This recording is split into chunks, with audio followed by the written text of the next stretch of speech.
Welcome, ladies and gentlemen, to another edition of This Week in Pop Culture. My name is Arash Zandieh, and this week is all about San Diego Comic Con at home. With me always is the amazing, the most talented, the the most talented baseball player I've ever met in my life, Mr. Michael Bergy. You're too Uh, kind. yes. Sammy would be on, but she's right now chasing her dog in the house. When she comes back, she'll get reintroduced. If you haven't seen her this week, you have seen her shows. Sammy, who has been doing Comic Con at home this whole entire week, so she'll be on in a little bit. But today we have an extra special guest. Last week we had Kadma from Bit and Apple TV. This week we have the man behind the camera, as always, or once in a while in front of the cameras, is Rafael himself. Say hello, Raf. Well, hello there, Apple Bites. It's your Apple Bite, Written Rit Ralph talking to you, and I'm here with Hash. There you go. Normally, you guys see him. Yes, he does the written. Say it again. Your written rap. See, I can't even rhyme The that. Written Rit Ralph. The written Rit Ralph. Yeah. Say that four times fast. I was gonna say you couldn't even do it once. Written Rit Yeah. Ralph. Written Rit Ralph. Written Rit Ralph. See, ladies and gentlemen, he's actually great for radio. Should hire him for some radio work. But you can always catch him on Bit and Apple TV. He's interviewed me. He's even interviewed the amazing Sammy Castillo, who has been working her butt off during San Diego Comic Con at home. So we'll get to that in the last hour of the show. Everything under the sun, which dealt with artists and vendors. Let's get right to the show, which happens to do with comics and everything. Savage Dragon just released their 220 issue, which was sold out in stores, but apparently it's going back at the press. If you went to the stores to physically buy the copy the last Wednesday for Savage Dragon, you didn't see the title on shelves. Rest assured you, Diamond has plenty of copies. Well, Diamond is still playing catch up with all the rest of their retailers. Creator Eric Larson tweeted, "The comic, which shipped with a number of variant covers, and Diamond have plenty of stock left. Savage Dragon unfolds in real life and has been for the last 28 years via Image Comics. The current star, Malcolm Dragon, is the son of the original Dragon, who died in issue 225. The interesting about this issue was it was made with over 100 pages of the comic book, which was retailing for $9.99, while we currently pick up graphic novels and binded versions of comics, which retail for $20 to $30. This pretty much was a steal to grab the current issue with just 100 pages of action. I didn't get a copy. I look forward to getting a copy soon. The second printing of Savage Dragon hits shelves on August 19th, so I'm probably going to get mine.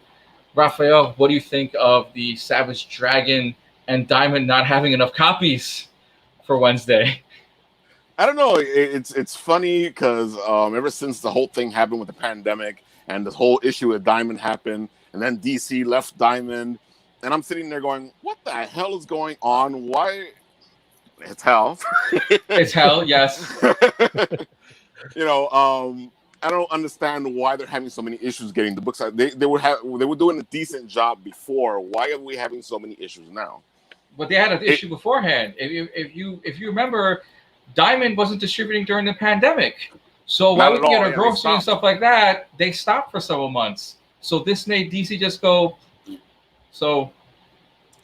Well, it's funny because DC went, but now from what I'm hearing from friends, and it's a lot of friends talking to me here, this new company that's dealing with the DC Comics isn't doing so well. Some of my comic book stores have decided not to have DC in the store because they're getting so much trouble from these companies, from the company.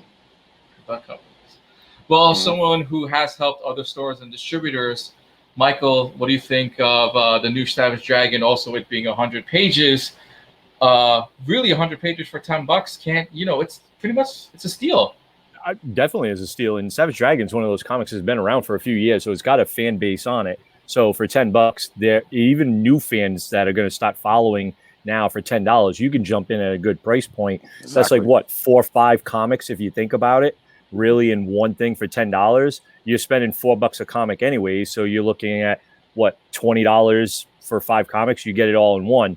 And I did see something I thought was really cool is the artist is not going to do a second printing, like a second cover. They're just going to do the same exact cover, but just like a lighter color or maybe a little darker colors, which I like because now it's not the industry, but Diamond or whoever it is that's doing it, just making more money on that print and be like, oh, we only had X amount. We're sold out. Warehouse is full of the first print. Here's a second print. Oh, we're out of that. Now we're under a third print. Like, I think that's shady when those companies do that. But, I mean, it is what it is. But $10 for a price point, it's a solid buy. I've picked up a bunch of Savage Dragons in my past. And, know Ben Bishop, who's actually worked on the comic and stuff like that. Good artist. And I love some of the stuff he's done on. I've picked up a couple of his prints and stuff. So something I definitely grab once I get a chance to get to the comic store, maybe on Wednesday or something. There you go. Sammy, you being in the industry, drawing and writing little things here and there. What do you think of the Diamond being little, not doing the right thing in a way, Nothing for nothing, but Diamond hasn't done the right thing in like decades. So I'm not really surprised about that. But in terms of Diamond, like they've made a lot of really poor choices, especially over the pandemic and everything that caused DC to go. And the company that's distributing DC now, like they're going to go through some beginning growing pains, which is expected because their company doesn't necessarily distribute the way that a lot of comic book retailers have been brainwashed by Diamond to do. Right. Because Diamond was pretty much the only game in town. So, you've got these people that are brainwashed into doing it one way. They're used to doing it this one way. And now this other company has a slightly different way. They're learning the best way to do it for themselves. So you're gonna have that growing pains. And honestly, DC is a pretty big fish. The comic book shops that say like, we're not gonna have DC. Good luck, you're missing half your stock. You're gonna go get it. I think it's awesome that they're doing a 100-page issue for $10. That's ridiculous. Like, that's killer. Awesome. Yeah. And Tommy, my late husband, actually did penciled a couple issues of Savage Dragon back in the day. So it's one of the few books that we really enjoyed working on and stuff like that, and still enjoyed to this day. So I'm all for it. I would go and pick it up and read it. Do you guys think this may be sort of like a new standard, like a new thing to see comic books come back in a way of like a good price, and we're gonna give you 100 pages or maybe 50 pages or so of like awesome, real good action? Sammy, what do you think? Could this change? I hope so, because the $4 for 22 pages, I mean, I remember when they were like 90 cents to eat myself, and then I would go to the comic store and see that they're like $2.50, $5, $2.50, and then a big giant 72-page issue was $3, Right. And so obviously inflation, but print-wise, to print 100 pages, for $10, the print costs actually, with the amount that they print and how much they're paying per issue, $10 is actually quite awesome. And you pay $24 for a trade paperback. Yeah. So it's I hear myself. So it's it's a really good it's a good deal. And Marvel and DC stopped doing giant issues many years ago. And they stuck with two things. They stuck with 22 pages and trade paperbacks, and that's it. So I like that we're getting that variety again that we used to get in the 80s and 90s. Because back in the day you had like this awesome foil cover, and then you had the annual, and then you had the ending epic of the arc of, and it was correct X-Men 255 with the baseball card stuck to it. It was holographic and it was so cool. But they comics lost that magic, that fun, that you could go to a store and for $2.50 and you get this cool thing. I mean, X-Men 300, Uncanny X-Men 300 had like holographic covers and stuff. Yes. You know, and it was 350, and you felt like a boss because you walked out with a holographic cover. And so, you know, comics have lost that magic. So I like that Eric is kind of throwing back to those times when, you know, comics were fun. There you go. Michael. I definitely think if they want to try to get some new readers back in, making comics at a decent price point where everything's going digital, and if you want to keep the medium going of, you know, paper and magazines and comic books, great artists, great stories and stuff like that aren't going to be enough. It's a price point. So if you have it at a decent price point, people are going to want to buy that and they're going to get into it. And parents that are at the comic store and their kids picking up 2 comics or something, they're going to go, oh, well, that's $10. It's like 5-6 comics in one, you know? Right. So that's a nice price point. That's one of the things, like, I love buying trade backs because sometimes I miss some key issues, but I can then go buy a trade and I can get anywhere between 6 to 12 comics in that one trade. And it's usually like $25. I always hate that price point because it's a little pricey, but $10, 5-6 comics in one, it's not bad. That's a good price point. It's an easy point to do. Get some new artwork out there for new artists and give them a chance for some new, you know, stories. I think it's definitely a good deal. What do you mean? Raph? I guess Raph's a little busy. Yeah, I got interrupted here. That's okay. So it's good to see something that you can actually go out there and like just purchase and have a good price point and get a lot for your money, because, you know, lately you don't get all that much for your money anymore. Yeah. You pay like $5 for a book that's like this small, and it's like a Dragon Ball Z episode. You get like 15 minutes and that's it. Mm-hmm. And all they did was power up. Right. Exactly, yeah. It's like, this move is going to kill you, and it's going to take me 2 hours to do it. While I'm doing it, I'm going to explain it to you so you can know what's going on. Yeah, exactly. 6 weeks later, the guy only moved a pinky. You'll be sorry. Right. Yeah. Oh, real quick, who's the little princess behind you? That is my daughter, Leilani. Hi, Say hi, Leilani. Leilani. Hi, Leilani. Hi. Everyone say hi to Leilani. So on to the next topic, because we all love comics and everything else, especially something that's going to be rumored to be out of the pages of a comic book, but into a TV show. WandaVision is rumored to adopt the fan favorite Scarlet Witch storyline. With Scarlet Witch set to appear in Doctor Strange in the new Multiverse of Madness, some suspect her actions could open a hole in the space-time continuum, a nod to the House of N comics. According to Charles Murphy, WandaVision will adopt the Avengers story arc where she travels the world to piece Vision back together. This may also lead to the white version of Vision. This is due to him missing the Mind Stone. What story arc would you guys like to see WandaVision? And WandaVision is also set to come out in December of 2020, of this year of 2020. But we all see about that. Raph, yet again, where would you like to see WandaVision going with, I guess, the storyline of their show into the Doctor Strange verse? I had to say, I was wondering which direction they were going to go with this, because, you know, you have all these different directions they could have just gone, especially since, you know, she has kids with Vision. Yes. And I find that this is a pretty good way to go, do the whole multiverse type of thing, where maybe and her powers, well, in the comics, they work that way, where they alter reality. So it's a good way to actually start putting things together, stringing things together. And I feel like, I guess if they're going in the direction that she's going to be in the movie with Doctor Strange, and it's the multiverse movie, this is a perfect place to start showing more of the multiverse, because I know Marvel's already done it in certain places. Yeah, but we get to see finally maybe the introduction of the X-Men. With the previous show, we all know that that Quicksilver is meant to make an appearance, but will this open that Pandora's box, we'll say, of it? Sammy, thoughts?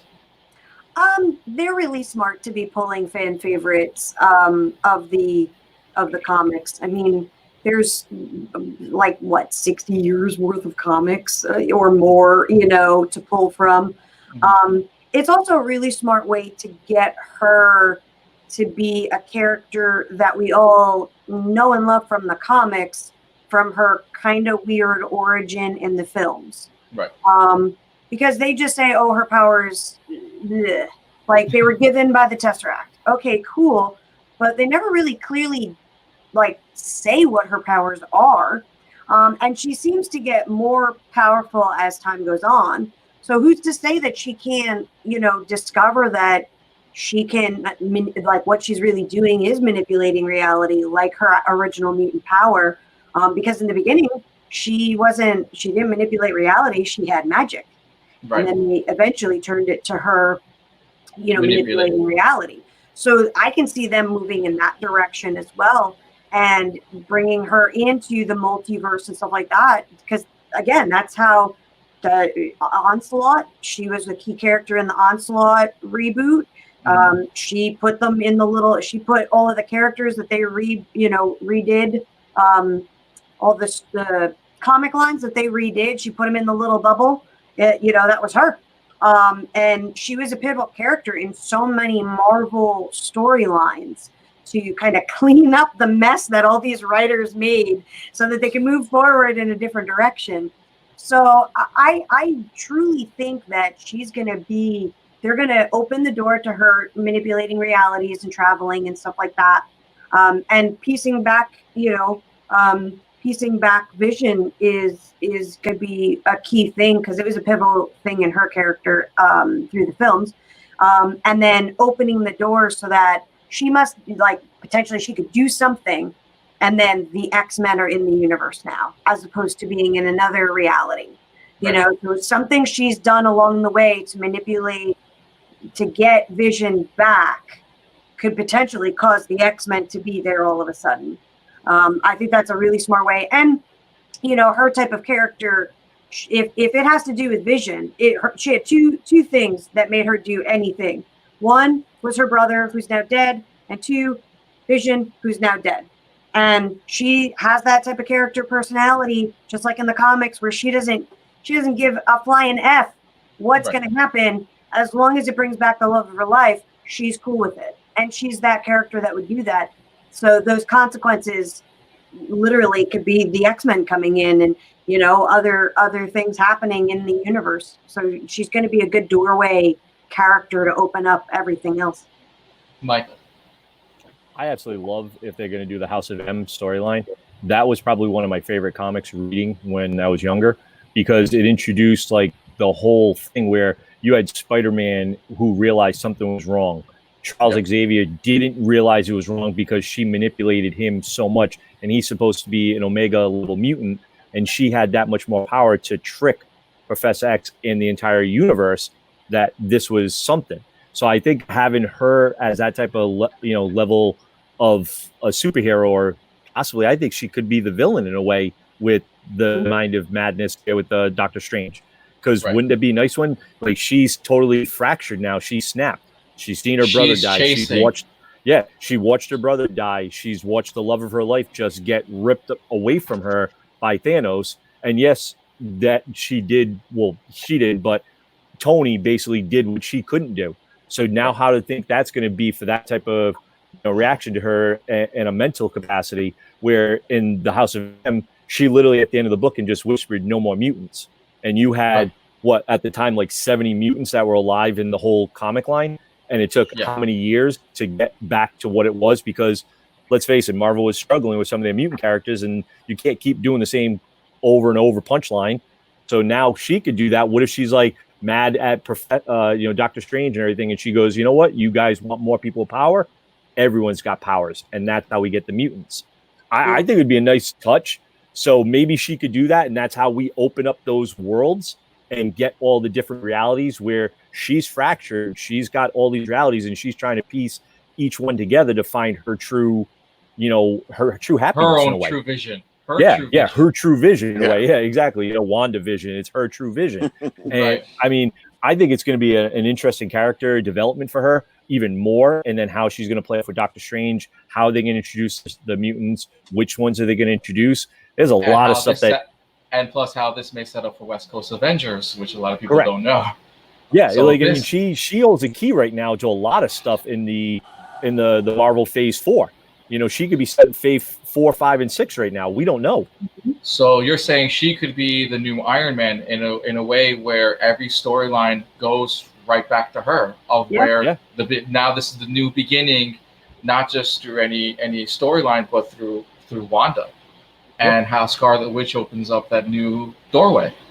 I mean, she has the powers, and what you saw, she's always had mind-altering powers, and then it was like, then she was able to basically bend reality. In the movie verse, she only had like more like telekinesis in a way, like she could do that type of stuff. But now you're going to give her that altering mind because she snapped, I think.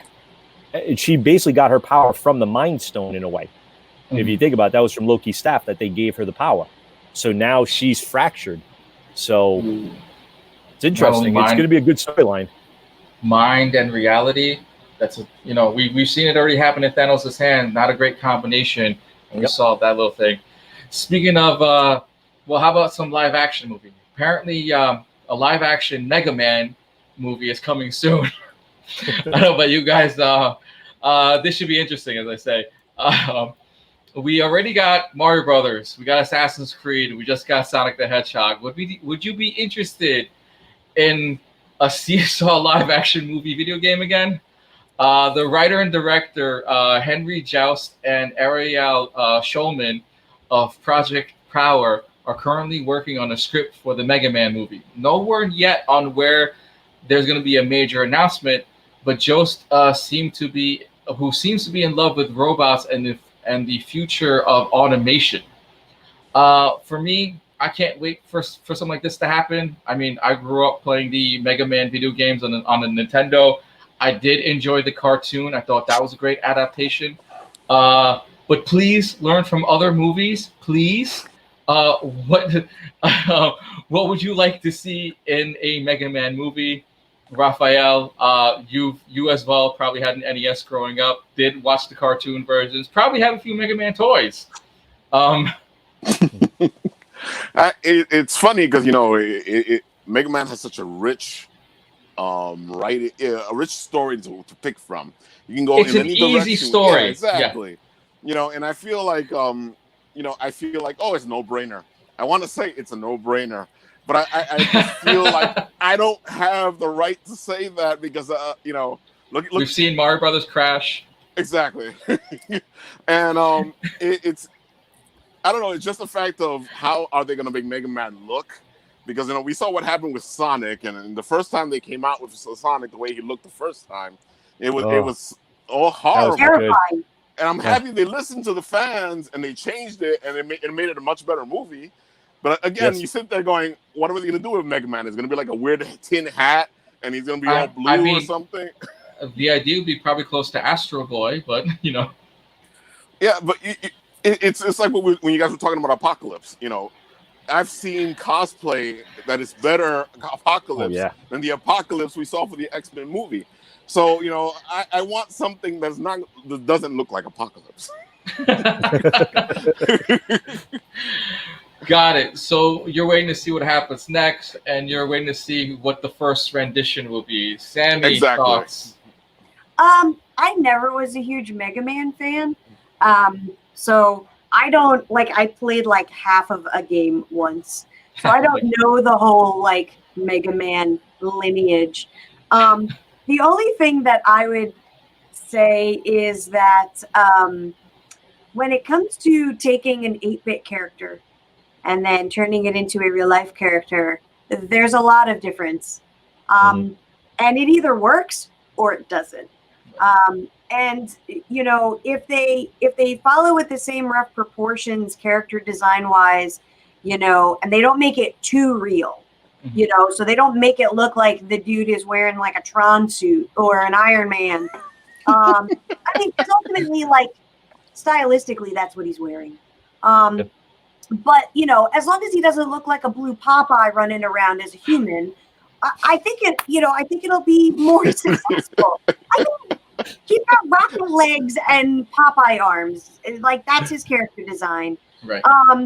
So from a design standpoint, have those proportions, but stretch them to a human. And I think it'd be fine unless they, choose to go a solely, 3D animated route as opposed to doing rather human persons. But again, it's like people need to not make things real. That's my problem with a lot of these live action adaptations of video games and comics and stuff like that, is they try to do this make it real thing like they did with the original Sonic. And it's like, one, he doesn't even look like a hedgehog. I have a hedgehog. They look nothing like that. Two, it was this weird deformed blue fur of nightmares. The skinny legs that went like this long. The shoes, the tennis shoes. It was like teeth. Somebody cut a human face and glued fur to it and then stuck it on this small child monstrosity. And it was terrifying. It was the stuff of nightmares.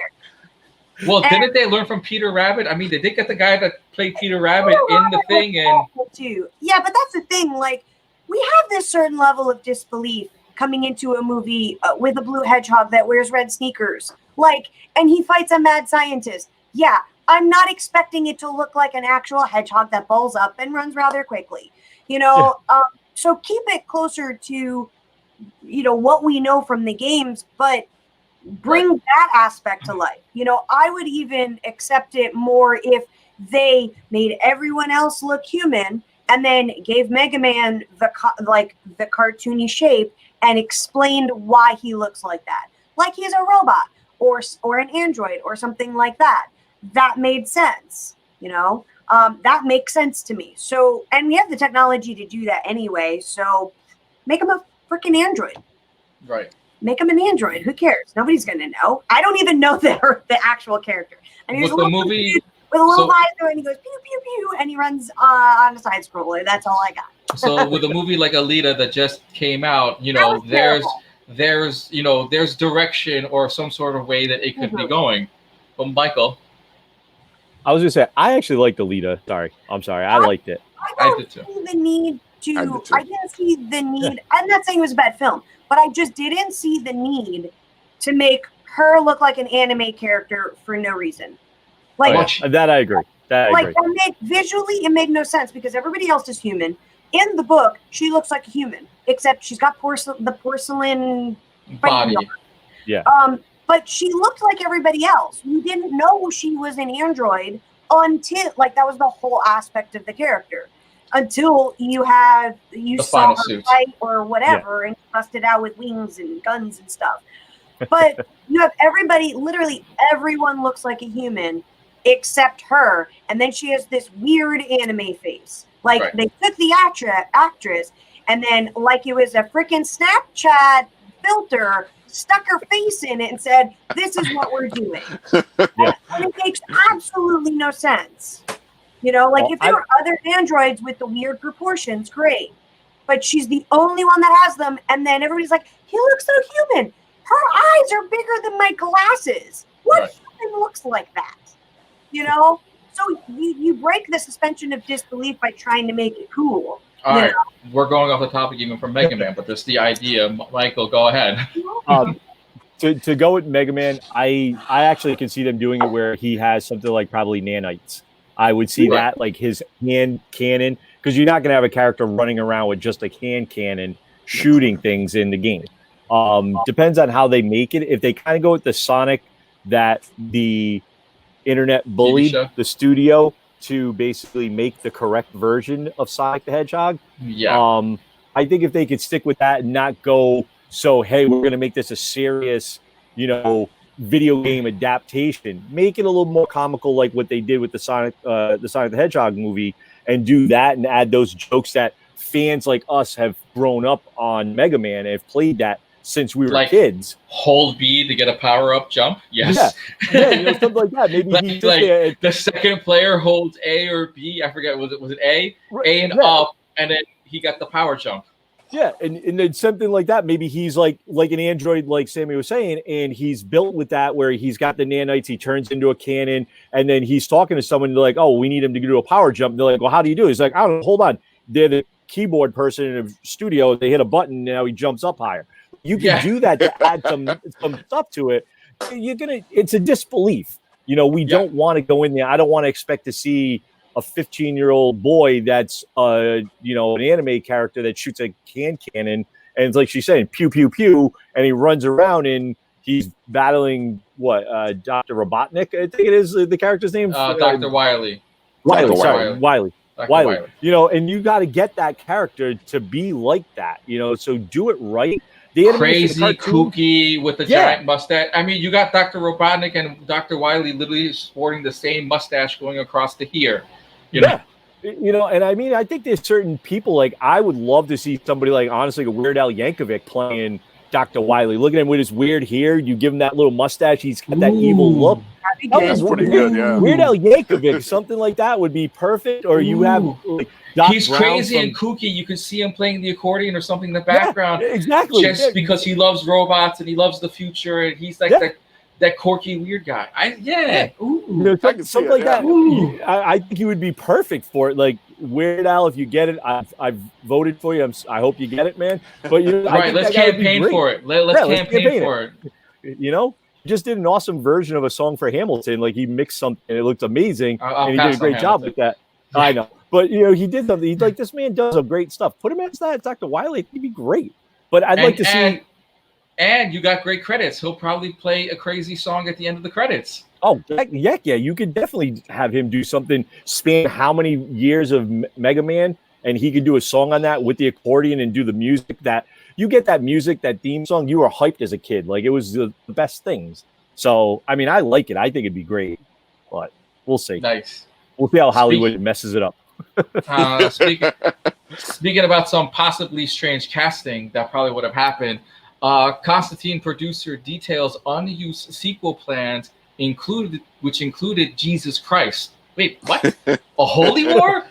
Well, during the 15th anniversary panel of Constantine, producer Akiv Goldsman stated they had a sequel in mind in which they wanted to make a rated R version, like a hard rated R version of Constantine for the sequel. Which the main character is a demon, which the main character is a demon hunter, which technically Jesus Christ would have been, but instead the idea was Jesus Christ was born in a prison and he was the prisoner. Who knows where the storyline would have gone from there? Constantine, which grossed over $23 million after getting negative review. Would you have liked to see Constantine versus Jesus Christ in an upcoming sequel, or should we just leave this to our own imagination? Rafael, could we have seen this down the line, or is this like an interesting storyline that they decided to give us during the 15th anniversary? I was like, Jesus Christ! I'm like, exactly. Man, don't you have other people? Jesus Christ! Exactly. It's funny because I don't know. Did you guys think that that Reeves did a great job as Constantine? Because I've had Keanu mixed Reeves reviews. Did. You did? I think you did. I might have to go back and see it. Well, I get it. You're not gonna get the blonde hair version, the English accent to go with it. But you know what? You look like Keanu Reeves, man. He's got that LA vibe, sound and look. So I'm okay with it. I didn't think it was a bad movie, but I kept remembering. Maybe it was. Maybe I need to watch it again. I just didn't feel like Reeves was Constantine. You know what I'm saying? Okay. Mm-hmm. But in a sequel with Jesus Christ, I think it's good that it did not happen. I feel like if you're going to do a Constantine sequel, give me something better than Jesus Christ, you know? Jesus Christ. Exactly. I mean, the next best thing would have been God. Like, you can't do anything better than Jesus. I mean, he does face the devil. We forget, though, he did face the devil. Yeah, exactly, yeah. And God came in as well too to save him. So having Jesus Christ in isn't really. I mean, they did have the devil's son in the first storyline with the Spear of Destiny. Yeah. So the idea of Spear of Destiny could easily have been brought back, but Jesus was already rewoken. I feel like if you had the right writing, it would have worked. You know, but you again, you know, as a writer, I always watch these things and I look at these things and I go, "Who the fuck wrote?" Sorry. Yeah. Who the hell wrote this stuff? Yes. Who would write this monstrosity? Exactly. Correct. Oh, it always pisses me off when I see like, lazy writing. That's what I call it. It's like, we need this to happen. Oh, just throw it in there. Nobody cares. Like we got with the last X movie, but we'll continue. Sammy, could this have worked? Machina in there and exposition. Explain. All right, Michael. I mean, I like Keanu Reeves. I've always been a big fan of him and stuff like that. Matrix, you know, stuff like that. The character, him as Constantine, I didn't see it as much. I kind of agree with Raph here. Like I didn't see him that character because of the style of play, and I think it's because I pictured him from Point Break and all those movies, Matrix, and all this stuff. And then all of a sudden he's playing this guy as a demon hunter and he's doing all this stuff. I'm like, I don't see it. I don't get it. I just think it, and I think with this, now you're going to throw Jesus Christ in as a villain or like whatever. He's got to battle Jesus. How are you going to play that where the church doesn't lose their shorts, where he's the villain in this or something like that? The church goes crazy on anything like that. Now you're going to put that in like that. I think that's lazy writing as well. Yeah, we did have a problem with We did have the Mel Gibson version when he decided to do Jesus Christ. And every single time something religious happens, all forms of religion just goes right. I mean, I don't know how we all know how they felt with that one, but I mean, Dogma, when they did that with Kevin Smith, they lost their minds on Dogma. They lose their minds on anything that has anything to do with the church. It could be a positive piece on it. Like, this is Jesus. He did all this great stuff. He healed the. Why are you doing that? That's blasphemy. You can't do this. Like, they would go crazy because we'd be making a comic book. You're, trivializing their stuff. So I don't think it'd work. I don't think it'd work. We get it. Religion and comedy doesn't seem to work. Let's add a bunch of violence because that's basically what we cause anyway. It's nothing but violence. AKA Spanish Inquisition, but that's besides me. Speaking of more nobody expects the Spanish Inquisition. No, that's true. Right. Speaking of sort of controversy or topic of on Constantine, huh? No, we're not saying more on Constantine. But anyway, Brie Larson shared what she would look like while she wore the Stamos concert in a possible. Brie Larson, aka Captain Marvel, recently reposted an old photo of her via Instagram of her wearing the Metroid costume for Halloween. This is a teaser or a start of something. With Hollywood jumping back on the video game movie aspect, it's only a matter of time. But in the meantime, graphic artist Boss Logic took to the web and showed us what she would look like if she wore the infamous Stamos costume. But fans were quick to jump on that they want Emily Blunt to make that fit. Yep. You decide who would be a better choice to play a Stamos Aaron. Would you have Brie Larson? Would you have Emily Blunt? Would you even watch it? Could this be like another adaptation of Doom? Rafael? I don't know, man. I have to admit, I saw the images and it looked good. She looked good as Samus. It looked really nice. But after her endeavor into Captain Marvel, I don't feel like she was a good fit for the character. Either that or they just gave her the wrong script and she didn't know where to go with it. But I don't see this either. If she's going to be like the Captain Marvel Brie as Captain Marvel, I just don't see her as Samus. It just doesn't make any sense to me. It's not something that the first person that pops into my head is not Brie for Samus. Okay. No. I feel like somebody else who's badass, somebody who has some nice muscles on her, some kick-ass type person. Okay. Maybe Charlize Theron. Okay, fair. Sammy? I'm a huge Metroid fan. Yeah. And having her as Samus, my eyes were bleeding. What he did was cool. It was a cool pinup, and that's all it needs to be because it actually takes more to, act more than just I look good in this still image. I would 100% back Charlize Theron. She is the epitome of that type of character because don't forget, you played as this awesome space warrior for 2 whole games. And Samus kicked butt and took names, and then at the very end of the very end of the game, you found out Samus was a chick. Yep. And back in the day, that was crazy. Yeah. Like, that was big. People freaked out. They were like, "Oh my god, It's a girl." It's a girl. I mean, we look back at it now, and you're like, "Wow, that was." Well, that was controversial because this was a female lead in a video game. Right, Yep. and we really and it was not a sexualized female. Correct. Because up to that point, That's they were true. The girly girls, or they were the heroes, or they were the princesses with the pretty dresses, and they were always getting rescued. And so this was the first like lead female character that kicked ass and took names, and so you have to have a woman with that level of presence, and not a piece of wood with a face and a wig, like Brie is. So I mean, I'm all for a Metroid film. I'm all for it, but not. I would even, you know what? I don't think Emily Blunt is a great substitute, but she is like 1,000 times better than Brie. I agree. What's Brie gonna do? She's gonna be this.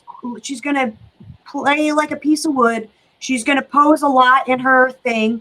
Her reactions are gonna We're gonna be like, ha, and there's the light gun in her hand. And then, so back and then to your Mega Man. Right. And then after the film, what is she gonna do? Tear it apart and tear down the fans that are gonna go see it, like she did with Captain Marvel? Because that's really crappy. So I personally don't get behind Brie Larson at all, but to come in on a strong female lead that a lot of female gamers really identified with, because she was like the first cool fighter female that didn't wear a chainmail bikini. She was the first one that you could, wrap your head around.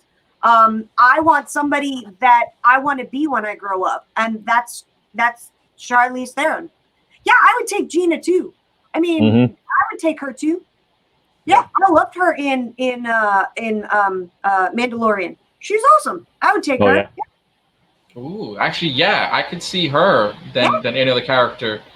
She's a fighter, and we all know that she is a fighter in true aspect of it, and we all know that she can. I would take Ronda Rousey before Brie. No, I'll take. I would take Ronda Rousey. No. Michael's turn. And that's not saying much, exactly. I would actually probably say Ronda Rousey probably can act better than Brie Larson. I mean, I've seen her WWE wrestling, so I mean that's acting there. So she does definitely a better job than Brie. Brie Larson should. Oh my God, she ruined Captain Marvel, and it's not any because of the political things or any of her action. Her acting is bad. They gave her, like you said, a bad storyline, bad writing there with that. Samuel Jackson got all the best lines in that movie because she couldn't even carry anything of her own. So if it wasn't for Sam, that movie would have been even more of a disaster than it already was. Now, I could get them going between her and Emily Blunt. I like Emily Blunt because of the Live, Die, Repeat movie. She did do that, kick-ass type role. Like I'm a badass. I can stand toe-to-toe with the guys and stuff like that with Tom Cruise. Her character was great in that. I could see her picking her. Charlize Theron has definitely changed up her stuff since Atomic Blonde, where she wasn't just, hi, I'm a pretty actress, I can do this and I can act, or I'm going to play, the crack horse woman that she did in that one movie. She's changed her style now with that. And then what was the one that she's just on Netflix? If you haven't seen it, phenomenal movie. I can't remember the name of it. Something, The Old Guard. Phenomenal. She did a great job with that. The Old Guard. I can see her doing that now as that. If she's not in the running, if it's not Emily Blunt, I like Gina Carano. I think Carano, I've always been a big fan of Carano, and Carano is one of the ones I originally, if it wasn't her, it was Daniel Rue, I wanted for Wonder Woman before they gave it to Gal Gadot. I thought one of those two could have fit the role a lot better, but I'd like to see Gina Carano get more roles like that, where she could be a strong female that can hold her toe-to-toe with any guy. She did it with the Deadpool movie. She did it with Mandalorian. She definitely has the action chops to do it, and she can handle her own stunts. You don't have to worry about her. I think it'd be great. It all depends on the storyline. Do we go Aliens Ripley style, or do we go a little bit more, sci-fi? It all depends on how they do it. either direction you look at it, if they add the aliens perspective or like a Predator's version, it's still a home run. It still sits in the Metroid aspect of it, and you bring and what do you learn from Sigourney Weaver as the strong person that literally took on every single alien under the sun. Um, After the Queen. yeah, hail to the Queen, the first Queen, literally the first live action Queen. Mhm. Anyway, speaking of sci-fi, we're going right to Star Wars news. Daniel Glover is set to return as Lando Calrissian in a upcoming Disney Plus series. It looks like fans are getting their wish after fans have been campaigning with hashtag Make Solo 2 happen. As of right now, fans are not going to get exactly that. Instead, Daniel Glover will reprise his role as Lambo. No word yet on what's next. Although Disney convention is literally right around the corner.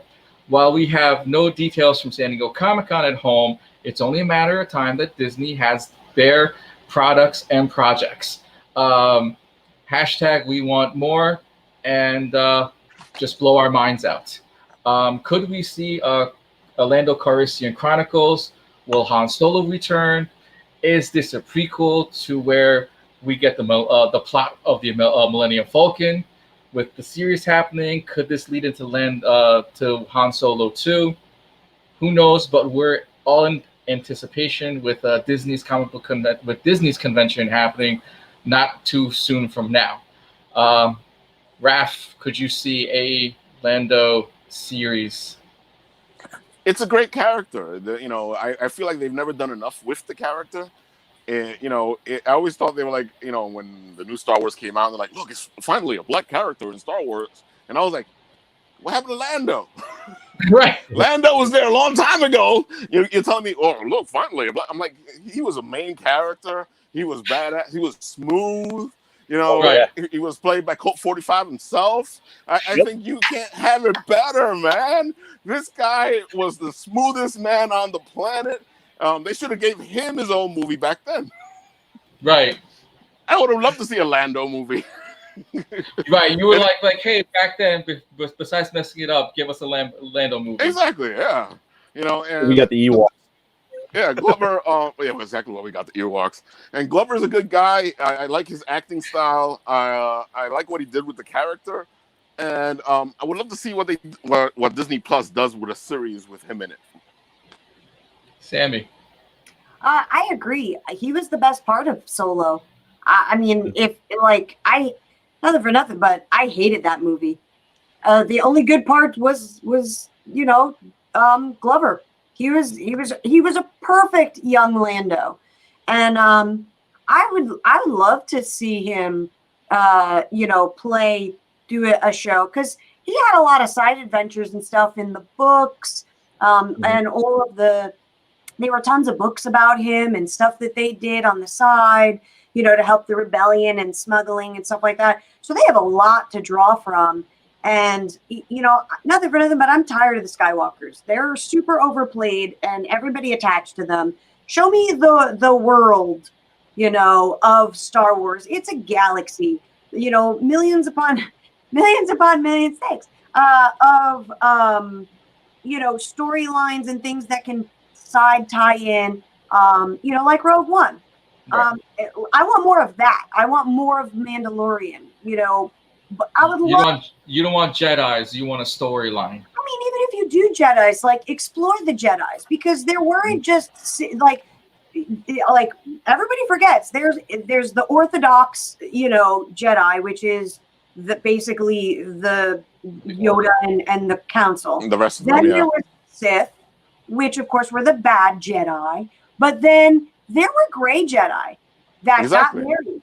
They interfaced with technology. They had families. They traveled the world and did whatever. They were bounty hunters. So, but the films just cut all of that out. But they're all over the books. So I want more of the world, and by the world I mean more of the universe around the Skywalkers. The Skywalkers were like this much. Darth Vader was more than the Skywalkers, but I want more. I want more, and I want it to be fleshed out. And I want to see Lando, get into hijinks and bed alien women and, steal ships and blow stuff up and happen to run into Chewie at some random point, or, and go visit Tatooine and see a little Luke Skywalker running by. Like that's what I want. Like, that's where we're at with Star Wars. That's where it needs to go. Michael. I think Lando, exactly like they said, Glover played him perfect. You looked at him and the way he played Lando in the Solo movie, cannot tell me he did not remind you of Lando Calrissian in New Hope. I'm sorry, the Empire Strikes Back. He reminded me. He had the mannerisms, the way he had the lean on it, and his acting and the way he talked and stuff like that.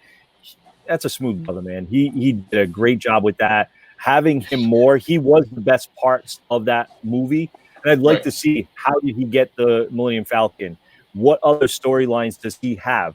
It's just like Sammy said, the Skywalkers, that drama was like this of the entire, universe. There's so much more stuff. What else did he do? I want to know, how did he get Bespin City, Cloud City? How did he get that? He won it in a poker game. I want to see that. Like, I want to hear about the stuff that we know him to be and what he did in his storylines and who he interacted. Did he interact with the Sith? Did he interact with the Jedi? Who else? The bounty hunters, Maz Kanata. You can bring her back now and maybe really delve into that storyline for her, because she's been around for hundreds of years. Like, there's so much more you could do. And then his robot, I loved his robot in the Solo movie. The interaction between Solo and Chewbacca, and that's how they have a life debt. That's a horrible, storyline. That's how it was. Like, there's so much more they could have done. Solo was an okay movie. Lando was definitely the winner of that. They give that to Jon Favreau. I definitely see him hitting out of the park like he did with The Mandalorian. Because The Mandalorian right now is amazing. They could definitely do it. So we're not going to talk about, for instance, they did bring in, what the heck was his name? Darth Maul, the remembrance of Darth Maul into the first Solo movie, which we still haven't seen a Darth Maul movie yet. Darth Maul has been rumored for a TV series on Disney Plus, and there's been talks of a movie, but I don't think that's going to be happening anytime soon. There's some stuff going on behind the scenes with Ray Park that I'm not going to go on this one about. You can read into it, but he's probably shot himself in the foot now. Ray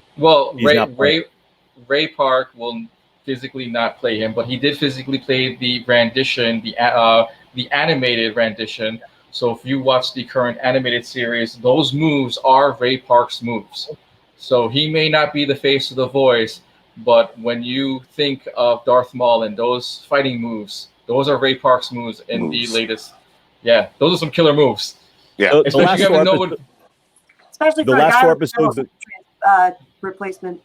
Right? Those last 4 episodes of the Clone Wars were better than the last 3 movies they made. Hands down. I'm sorry. You can thank Dave Filoni for that one. Filoni is a genius. He should be running some of the stuff. Yes. Him and Favreau are fans of Star Wars. So they come in with the fan brain of what we want to see, but they have the execution of Hollywood professionals.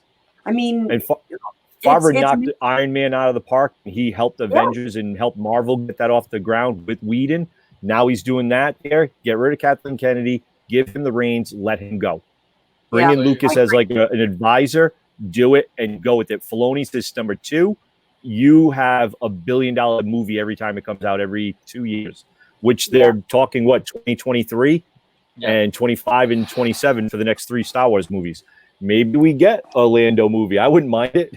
I would love a Lando movie. So pretty much you guys are saying DC should learn from this and get nice, good writers, good directors, good producers that know exactly what the fans want and not just pull out some horse manure.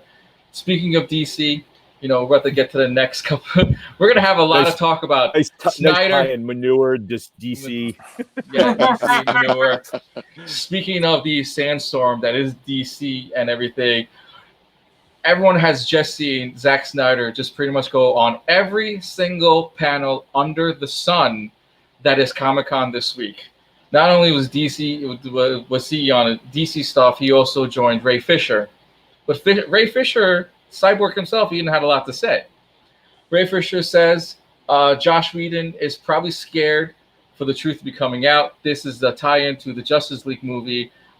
As we all know, Josh Whedon was Zack Snyder's replacement to finish the Justice League film.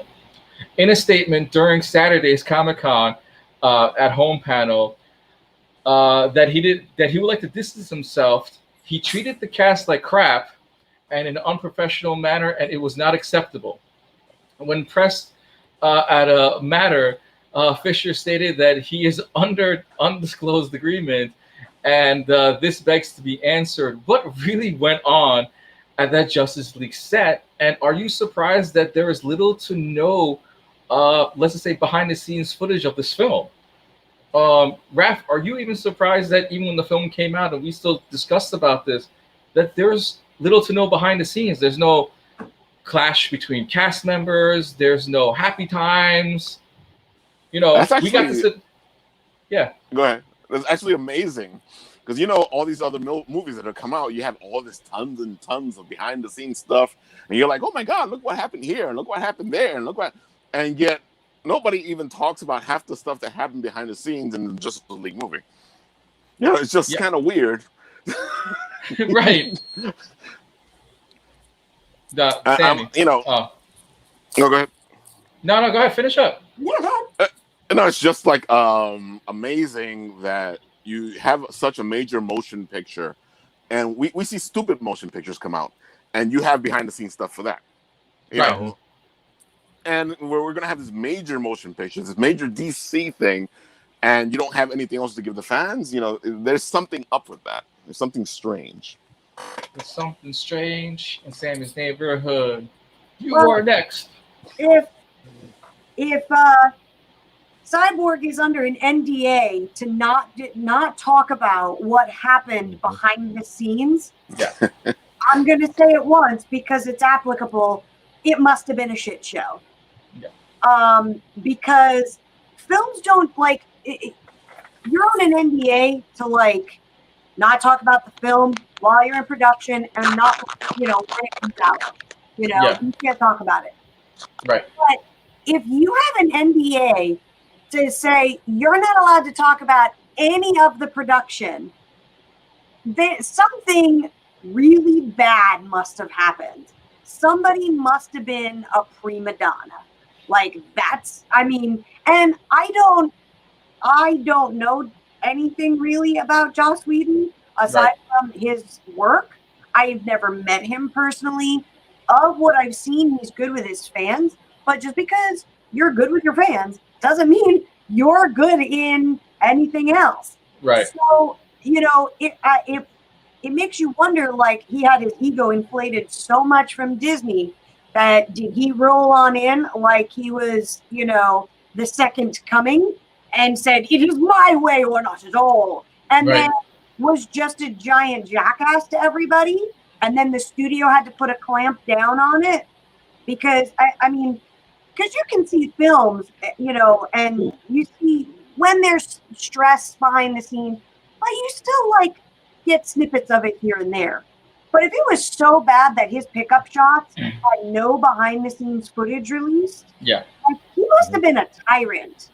And everybody, because I mean, you can see his scenes. They lack, you can see the actors are not in it. You know, you can pick out his scenes and go, oh, that's a Joss Whedon scene. Oh, that's it. And there's no passion. Everybody's flat, you know. And so it does. It makes you wonder, you know, how bad was it that Warner Brothers had to come in with an NDA? Go ahead, Brad. Oh, you having technical difficulties? Go ahead, Michael. Replaces that. Go I'm ahead, good. Michael. Go ahead, Mike. I'm not surprised that Ray Fisher, when they asked, he was like, yeah, I can't discuss this. It is like what you said, Sammy. There's probably was some major stuff on the set. Did he come in and just try to reach and change everything that, you know, Snyder did? And he just took Snyder's like, nope, I don't agree with this. I'm going to make this more. And you can tell he tried making it more Marvel with the Marvel look to it, the comedy, that feel to it. And you could see that. Disney is a little darker. DC is a little bit more, you know, dreary versus Marvel, which is a little more light, you know, upbeat, you know, hearty. That I think definitely, the fact that there's nothing out, and you haven't heard anything even from big name stars like Gal, Right. Henry, nothing from Affleck. And Affleck is not the type of person that shies away from stuff. He says whatever's on his mind, you know, and I'm surprised nothing even snuck out, even through like Ezra Miller, who no one cares about, and he hasn't leaked anything or something. Like that just tells you, I think that show he did try to go in there and ruin it.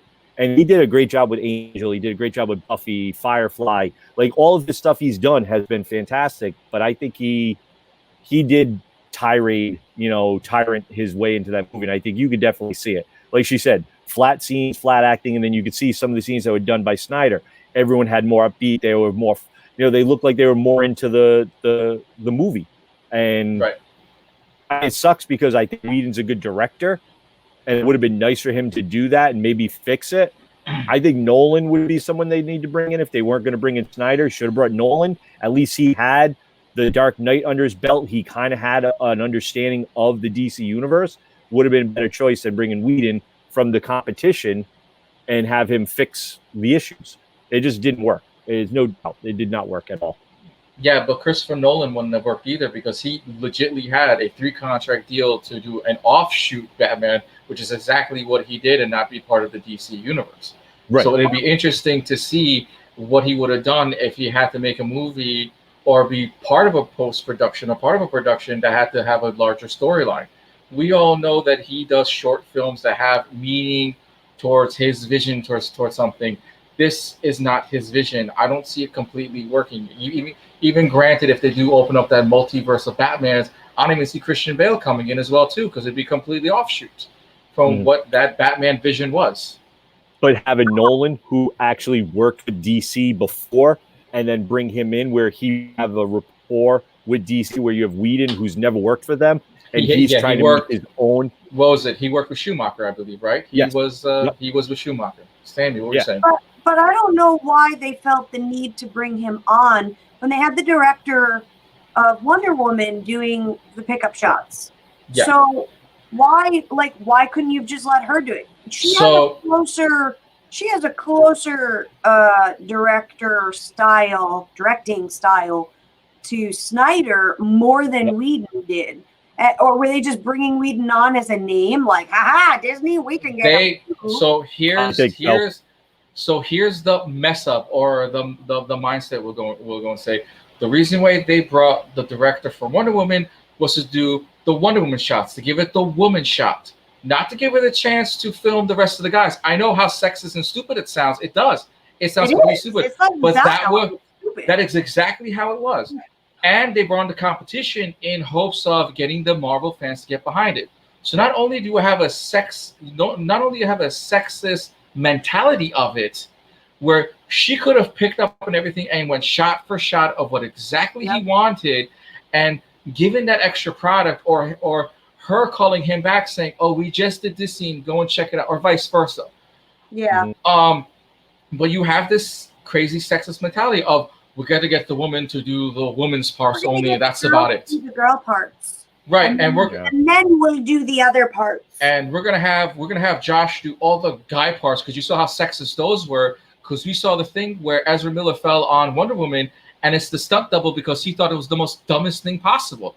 When Gal Gadot says that is the dumbest freaking scene, granted it came from the pages of that, you also have someone who's uncomfortable with Ezra Miller on the damn set as well too, going, well, if you can't get Gal Gadot to agree to this scene, how did you agree to her to be kind of sexual, have a sexual tone with Batman, and which we saw that as well too, which was part of the books, and to have a mini crush with Superman that we also saw from Batman vs Superman into Justice League.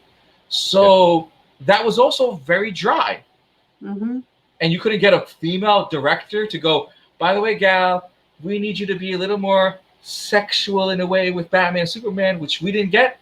We got it out of Josh. That make any sense? Which we got her to be sexy in her own movie, but we didn't see that in the other films. Yeah, no. And it says it says a lot when you're director, when you're cast, when you're cast, and one of your directors say it's stupid, but then I feel like especially with the Warner Brothers and the DC films. Like, I feel like the board members and their approach is like from the 1950s. They're a bunch of 85-year-old men. Know, like, we can't have a woman directing men. That It sounds like they are the Baywitch generation with Pamela Anderson. That's what it sounds like.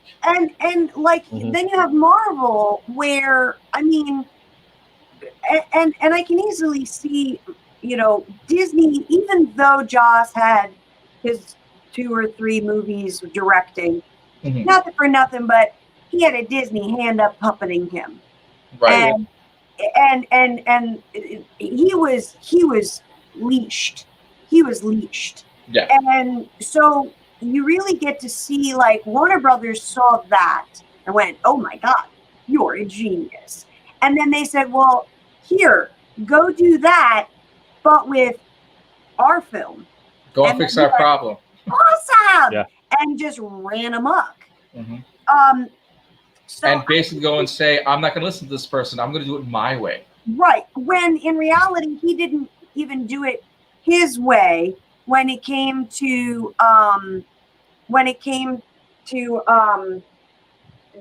did it the Disney way. He didn't do it his way. Yeah. I had to put that dog down. He was a little stinky. If I pass out from lack of oxygen, blame Oliver. But I think is also with the Whedon coming over, it was a big name director that they were trying to steal. Yeah. They wanted to do that. Now, look, they did the same thing with James Gunn. Gunn was on the outs. They snatched him up real quick to run, Suicide Squad. I think Gunn is, but I actually think Gunn will do a good job with Suicide Squad because look at that type of group. They're a bunch of motley misfits. Look at the Guardians. They're a bunch of motley misfits. They kind of have their own roles, and I think he can flesh out their storylines and those type of characters, and he could do a great job with that. Then after that, he's back to Guardians of the Galaxy 3, and he's back to being Marvel's personal property. So, that helps. And I think with Whedon, he had Feige there, who was also over his shoulder, making sure Disney's over his shoulder, like, don't screw this up. We're paying you billions of dollars. Don't you dare screw this up. Warner Brothers is like, it's already screwed up. Try to fix it. And he just couldn't do it. And I like Whedon as a director. He just couldn't do it. And you have name actors. Like, you're not talking about no names that no one's ever heard of. You've got some of the biggest actors on the planet, and you can't get the best job out of them for a superhero action movie, which they all love the characters. So they want to be there. Momoa is having a blast as Aquaman. That dude would probably play it for life if he could. I have no problems with it. I love him. Gal, great job. I thought Affleck was probably one of the better Batman. And you could get a good job out of a man that's won numerous awards as a director himself and as an actor. That's come on. And he's also don't forget, comic book fan. Right. Yes, he's as a writer, we saw him in Daredevil. Granted, he was a giant fan of Daredevil growing up, but he was also a Batman fan as well too. Yeah. How do you get someone who won an Academy Award, who's actually one of the youngest Academy Award writers, when most people win at such a later age in life? Then he wins as a director and also as a producer for his own films. How? And then you give him a contract to also be a writer, and he was going to sit there and write majority of your DC Batman movies. So how does one mess up turn into another one and turn into another mess? Yeah. It's pretty much DC making Sloppy Joe and saying, make me a hamburger out of this Sloppy Joe. That's exactly the kind of mess that we're getting at. Right. They put Sloppy Joe on a plate with a little flag and some garnish, and it's like, it's 5 stars now. Right. Nope. To some more revealing stuff out of the DC universe and saying we're going to spend we're going to spend to the end of the show all about the DC stuff, because sooner or later we're going to get something, and this sooner or later is going to be that teaser trailer. So Zack Snyder reveals when the Justice League teaser trailer will debut. Snyder revealed also on Saturday afternoon's panel during the Justice Con that the teaser trailer will be released on August 22nd. Mark the calendars. August 22nd will be during the DC fandom convention that they have. He says that there will be more footage so that you can look forward to a bigger meal. As you also know that Snyder recently teased us with the released footage of Superman in a black suit.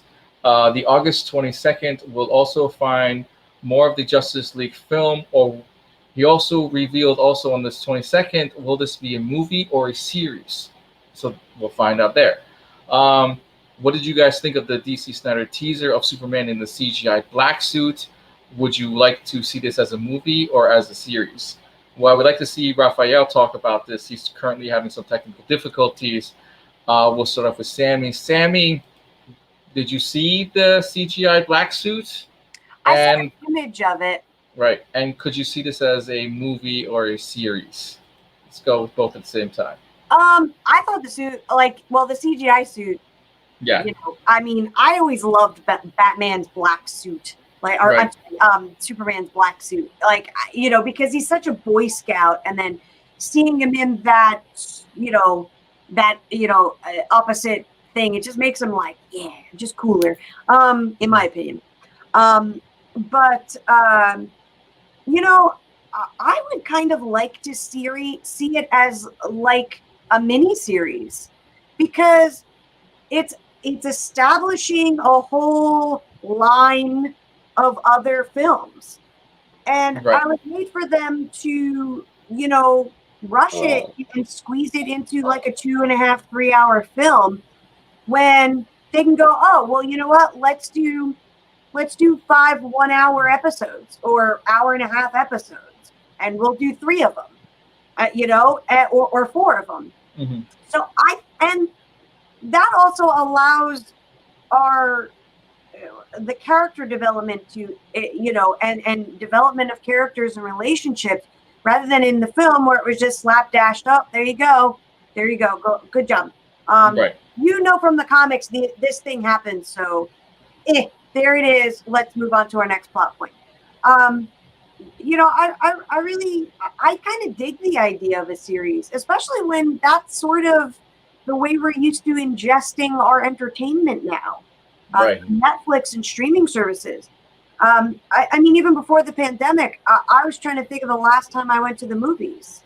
To go, unless it was like a super big blockbuster film, I didn't go to the movies, because anything that I wanted to see was a series that I just put it on my TV, and I got 13 hours of Hannibal, so it's one of those things where I think, having shorter episodes but longer hours in general is something that it might help them fix the problems, and then bring in other characters, like mention Harley Quinn or mention Joker or whatever, and make it more like the Bruce Timm Justice League, where you can introduce those little secondary characters, and then they can branch off into their own series, like what they did with Justice League and Justice League Unlimited. Raph, who's just come back, did you get to hear what we're talking about, or do I? I got it just from what you're saying, or what is it? All right, so we're saying Snyder is going to reveal on August 22nd the teaser trailer, and also during that time on August 22nd, he will reveal if this is going to be a movie or a series. And also, what did you think about the black suit that was also released? Go ahead. It's funny, there's one major issue that I had with I had with Justice League. Maybe that's what it got me off to take care of my headphones and all that, because they didn't want me to talk about any of this stuff. But let me ask you this: if in the original storyline, when Superman comes back from the dead, he comes back with a beard and mustache and long hair, why are we using the money for technology to get rid of the beard and the mustache? When Superman comes back from the dead, and making it look all cheesy and stupid. Well, that was Josh Whedon's fumble, we'll say. That was Josh Whedon's fumble, that when he comes back for the reshoot and he has a beard, and in his next contract it says he can't shave it because it takes 3 months for him to grow that beard, because that's how long it took. You could have easily sat there and reshot the dead scene where he comes back out of the coffin with a beard and black suit. Granted, Exactly. you probably would have CGI'd a little bit of this, fine, we get it. But if you could have given us black suit, beard, and you could have given us that for a little bit, I think every single fan under the sun would not have screamed out Snyder Cut Exactly. immediately after the credits hit. Mhm. Plain and Yeah, simple. because it didn't make any sense to me. I'm like, okay, so originally in the original story, he comes back with a mustache and a beard.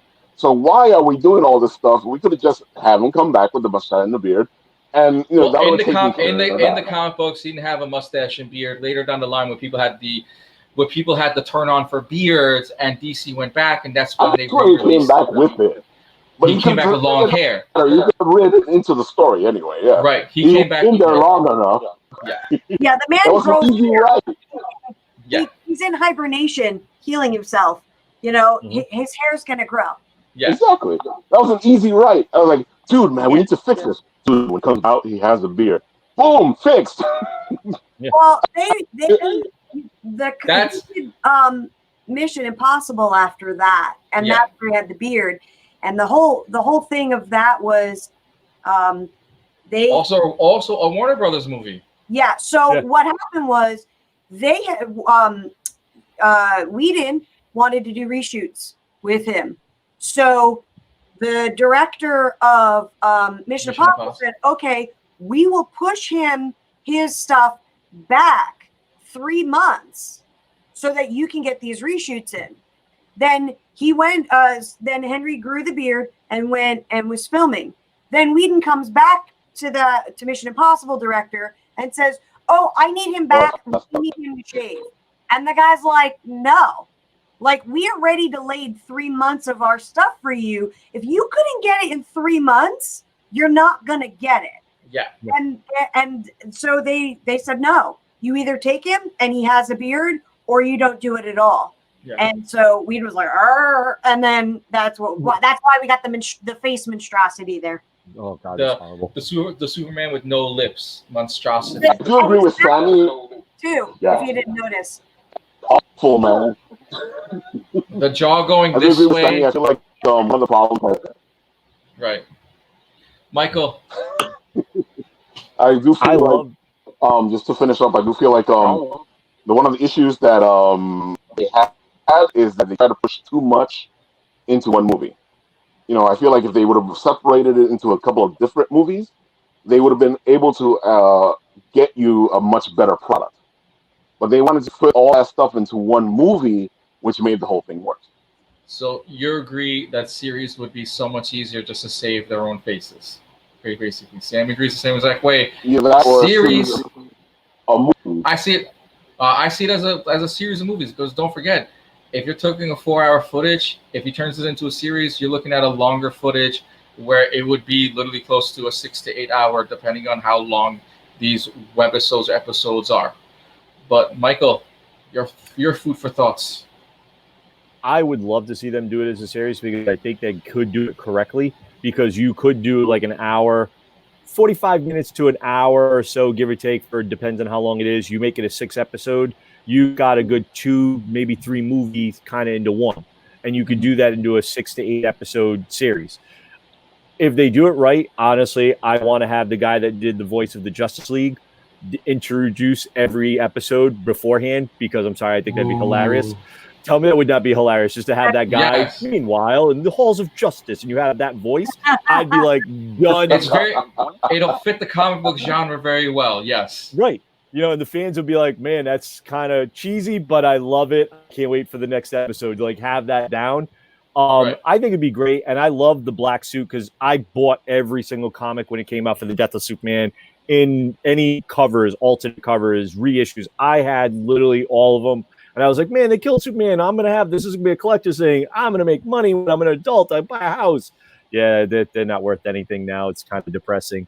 But when he came out of that Matrix, which was the suit, the chamber, to basically bring him back to life, he wasn't dead. So Warner Brothers screwed that up. They killed him. He wasn't dead. He just slowed his heartbeat to 1 heartbeat per month. So he could basically regenerate himself to bring himself back to life.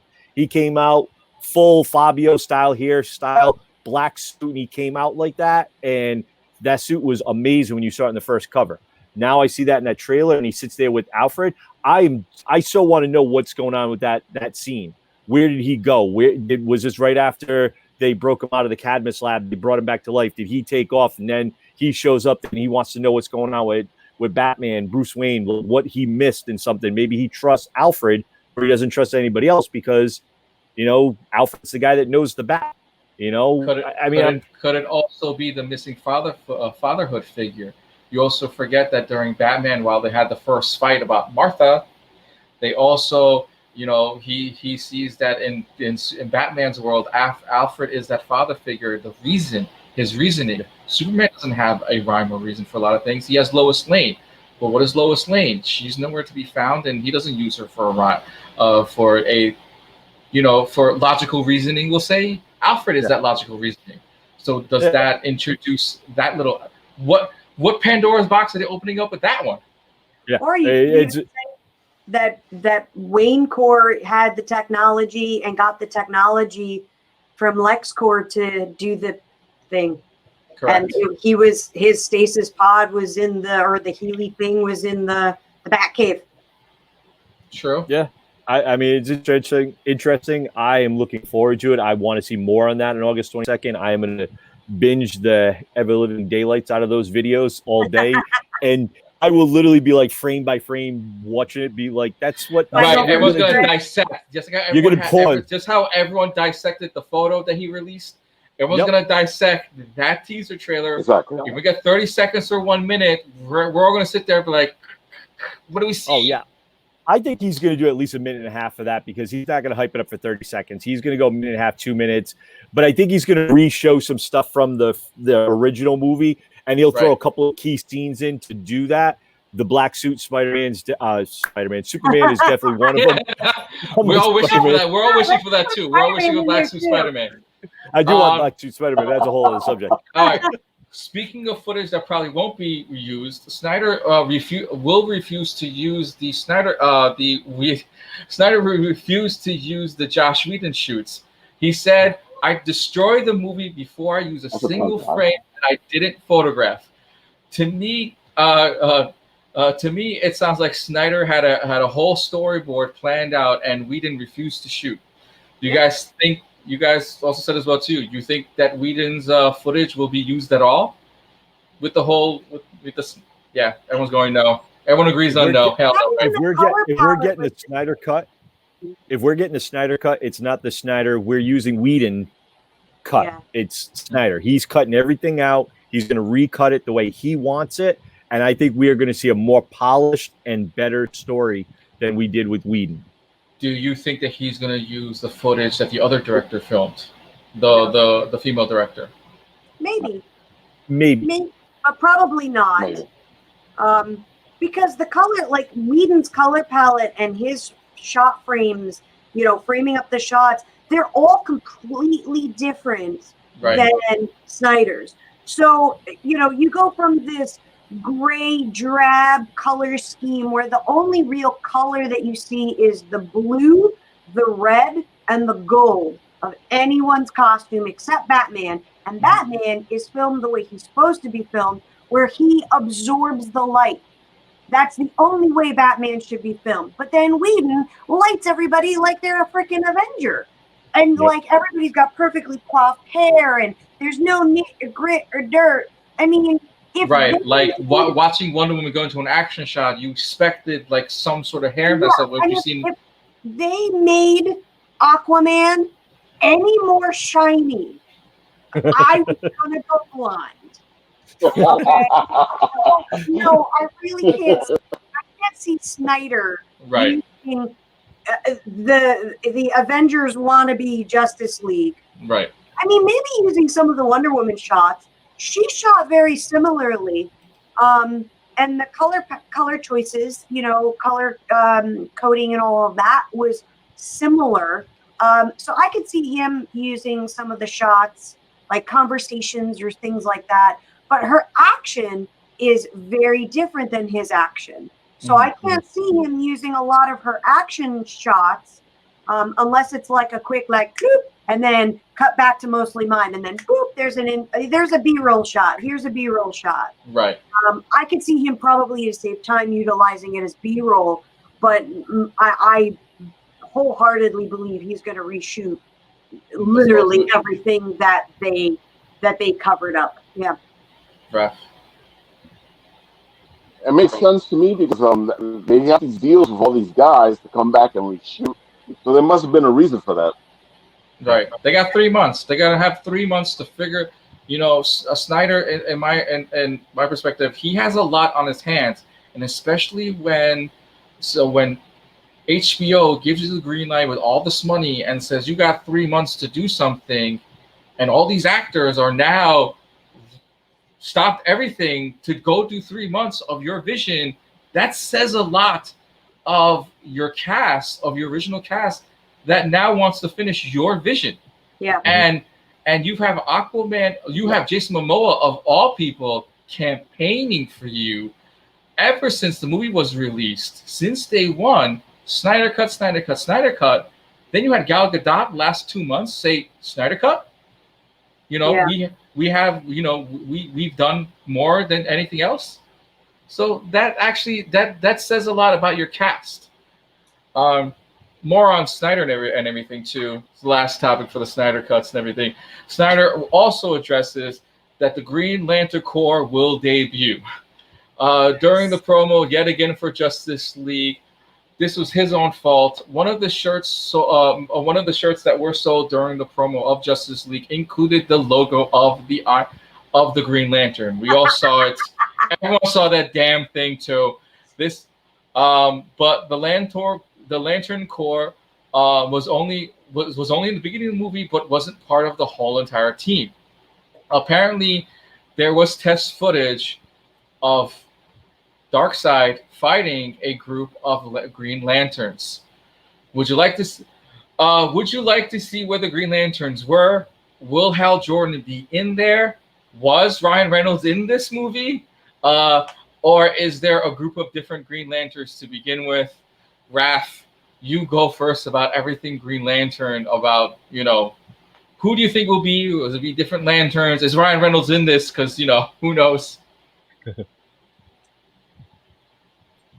I don't know, man. I didn't like Ryan as the Green Lantern, so I hope he's not in this. I like what he did in Deadpool where he shot him, so I feel like it should stay there. Right. I do feel like there are other Green Lanterns that can use for, if they want to shoot this, so they don't even have to use Hal Jordan if they don't want to, or if they want to reveal Hal in the movie, they can do that too. Right. So you're saying they can introduce a whole different Green Lantern altogether than the main three that we all used to? Oh yeah, completely.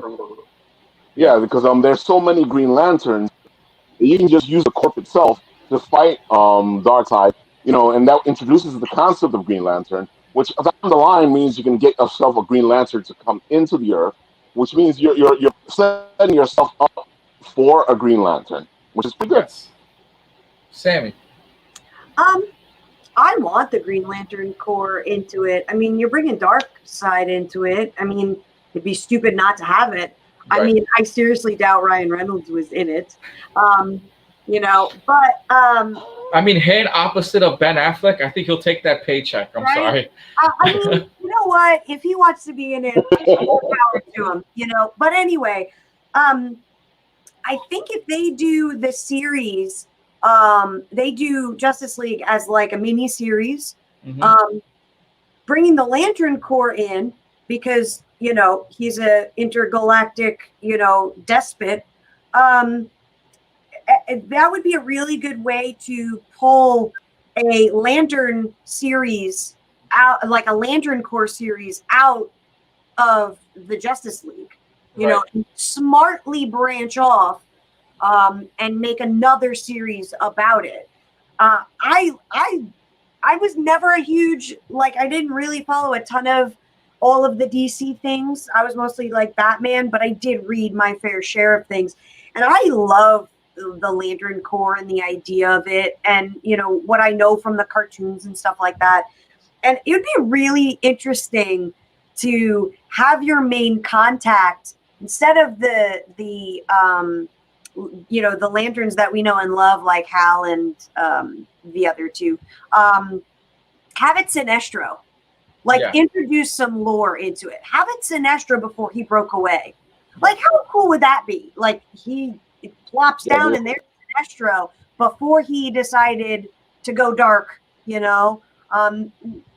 And really, you know, I really hope that they lean into the fandom and the source material. And it really sounds like, you know, he is Snyder is more so leaning into those things than he did even before. Because I actually just recently rewatched Batman versus Superman, like the Snyder, the long cut, not the theatrical crap, but the big one that took like 8 hours to watch.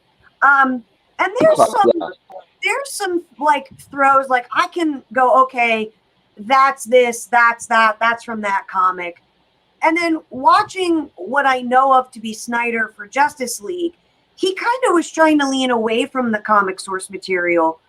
But I think he's sort of changed his mind on those things now, seeing, of course, all of the Avengers films, but then seeing the fans' reaction to Joss Whedon's and vision, basically, of retelling his story and having absolutely nothing to do with the comics. Mm-hmm. So I think he's sort of learning from past mistakes and going, okay, let's really lean into this.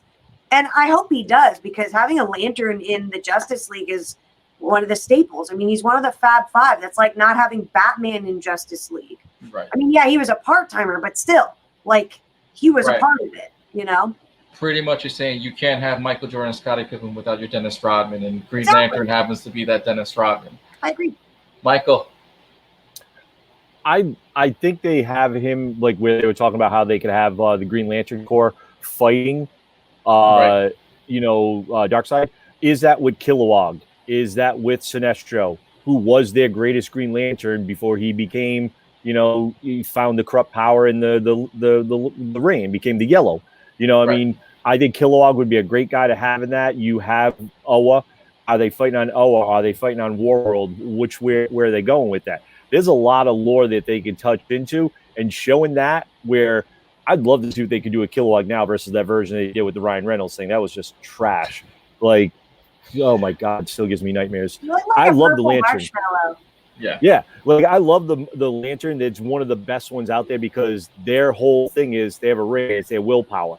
Now you have to fight Darkseid, whose will is to destroy you, and your will is to live and basically prove to him, I'm not afraid of you. Like, that's some great storylines right there. And then you can tie into that. You're going to bring it into the HBO series, which they are doing a Lantern series. Was it Kevin Ramsey from Arrow is the rumored for that. So I would love to see that, and they'll touch upon that. You put that in there. We got the hint of it in the beginning of the movie. We all geeked out like, oh, man, Green Lantern. Actually, not Ryan Reynolds, Green Lantern on screen. Yes, and then no mention of it at all. But we mentioned the Amazonians, we mentioned the Atlanteans, and then Earth, and that who got the mother boxes. We don't mention the superpower police officers from off-world that helped us stop an invasion. Like, what? How? No. Then, I think I would love to see the Green Lantern, because it is, like you're saying, he's a part of the Fab Five. You're doing it there. You changed up the new DC 52 versus the original, where you don't have Martian Manhunter. If you're not going to do Martian, give me Green Lantern, throw him in there, and maybe we do see Martian Manhunter. Maybe he's there in, regular as a human, because he's shapeshifter. So we don't know what we could see. So I think it's going to be interesting. I'd like to see what Snyder's going to do, and he's finally going to be able to give his vision fully. I have faith in it. I do. Could we also see a sneak peek at the Lantern Corps coming in, Darkseid killing one of the Lanterns, and one of them handing the ring to Batman? Probably not at this juncture. No. I'd love to see Batman get a hold of one of those rings, but no, not in this. Not too soon, maybe right? Further down the road, because Batman wasn't in space at the time, logistically speaking. Technically, yes. So there's absolutely no way, unless they but that's Snyder's a nerd, but not that big of a nerd. He won't jump that gun just yet. No. He's got to mend past mistakes before he can start venturing into unknown territory.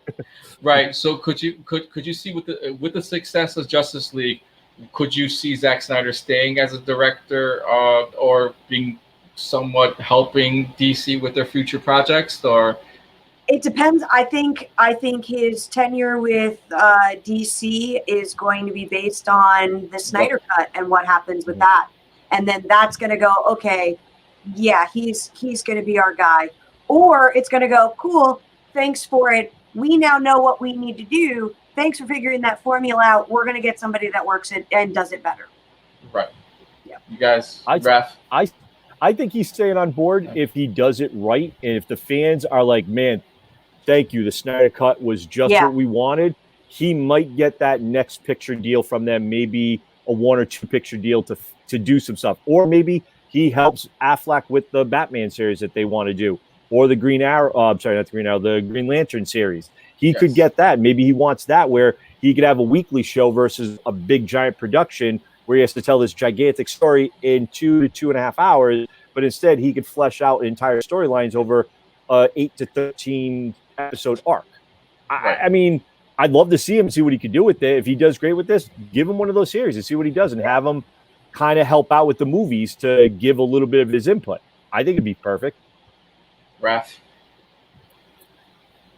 Yeah, I think if this does well, I feel like DC will be like, okay, we can't really get away from this, especially because there was such a demand for the Snyder Cut. If the Snyder Cut does well, if this little thing that they're doing with the retooling does great, it's also the little boost that they need, because one of the issues that they had was they jumped right into this instead of like doing what they should have done, which is make a couple of movies, then jump in, because you need it set up for a lot of this stuff. Right. And I feel like this is what they're doing now. Is like, well, let's do all this fine tuning, let's do all this setup, and that way we can flesh out the story. Then and then down the line we'll probably do a better movie, which just feels like to me what they're trying to do now. So pretty much they haven't even learned from Marvel is to create not only one anchor movie, create a second anchor movie, and then focus on the rest of the stories that are wrapped around it.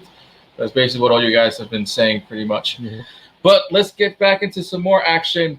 This was also San Diego Comic-Con, which also dealt with vendors and also some of the artists. So we have Sammy, who was also in hand, had a first-hand experience of dealing with Comic-Con at home as an artist. And Michael, who is a tour connoisseur, will say, who was eye to eye with some help by with the Be Your Own Geek crew of dealing with all the vendors that happened to be going on during San Diego Comic-Con. Sammy, I'd like you to go first. Tell us, what did you think of your whole entire Comic-Con experience? Did the artists that you are friends with have the same feeling?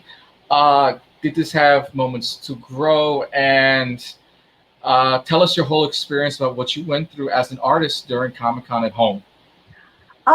So the back end stuff was not amazing, because they basically gave us sort of like a homepage through San Diego Comic-Con online.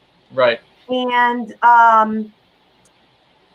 you had to upload images and some text and things like that. That was very bare bones and really bad, because they asked you to upload these 400, it was 480 by 300 pixel images. Right. They're like this big. And then you upload them with your product description and your links. And then you basically put them on your profile, and you click on the profile, and they've blown this tiny image up to this big.